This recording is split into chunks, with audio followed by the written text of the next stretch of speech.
부담부 증여 중 채무에 대해 말씀해 주실 감동 파트너 박 과장을 소개합니다.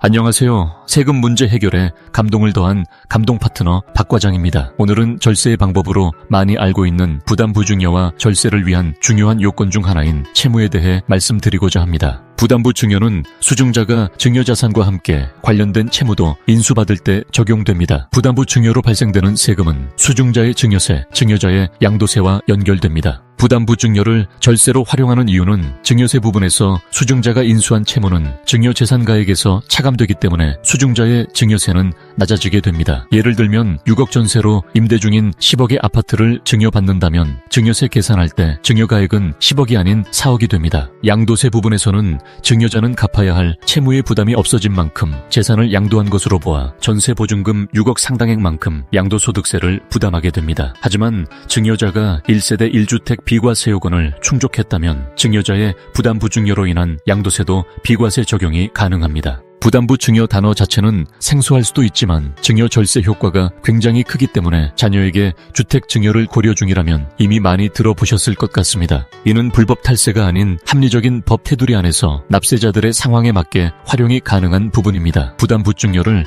효과적으로 이용하는 것은 절세의 방법입니다. 하지만 부담부 증여를 진행함에 있어 중요한 것 중 하나는 세법에서 보는 부채의 요건에 부합하는지입니다. 세법에서 어느 정도 큰 그림은 규정하고 있으며 개별적 상황에 따라 전세보증금, 금융대출 등 다양한 부채가 존재합니다. 해당 부채가 증여가액에 차감되는 부채에 해당되는지는 꼭 증여 실행 전에 검토가 필요합니다. 예를 들면 어머니 명의 아파트를 자녀에게 증여하는데 해당 아파트에 제3자에게 상환할 전세보증금이 있다면 이는 전세계약서, 금융자료로 해당 재산의 부채로 명확하여 증여 이후에 수증자가 전세보증금을 반환만 한다면 부담부 증여가 가능합니다. 하지만 어머니 명의 아파트를 자녀에게 증여하는데 어머니가 상가를 구입하기 위해 사용한 담보대출이 증여 대상인 아파트에 설정되어 있다면 이는 증여재산과 관련된 채무로 인정되지 않아 부담부 증여로 진행이 불가합니다. 부채의 요건을 간단히 정리하면 화면과 같으며 내용을 하나씩 살펴보도록 하겠습니다. 첫 번째, 채무는 증여자의 채무이어야 합니다. 보증채무, 제3자 명의 채무 등 특이한 상황이 있을 수 있지만 기본은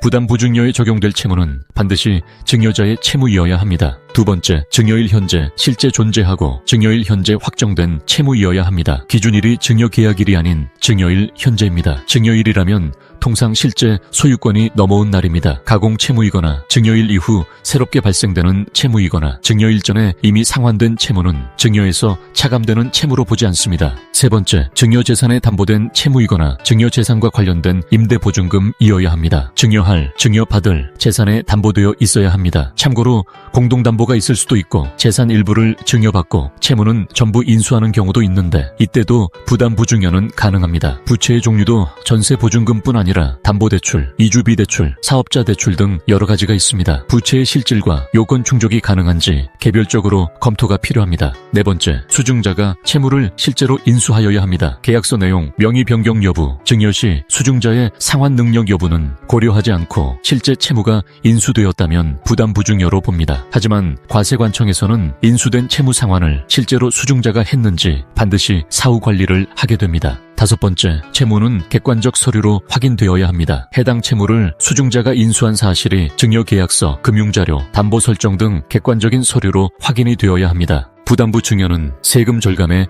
효과적인 수단입니다. 납세자를 비롯해 실무자들도 부담부 증여는 절세라며 단편적으로만 생각하는 경향이 있습니다. 하지만 부담부 증여가 가능한지 일반 증여 또는 저가양도와 비교하여 부담부 증여가 정말 실효성이 있는지 자산의 종류, 부채의 종류, 수증자, 증여자 상황에 맞게 종합적인 검토는 반드시 필요합니다. 의외로 취득세 때문에 부담부 증여의 효과가 없는 경우도 있습니다. 오늘 영상과 관련된 내용은 블로그에도 작성되어 있으며 세무상담, 세금 신고가 필요하다면 고정 댓글에 링크 참고하시기 바랍니다. 이상 세금 해결에 감동을 더한 감동 파트너 박 과장이었습니다.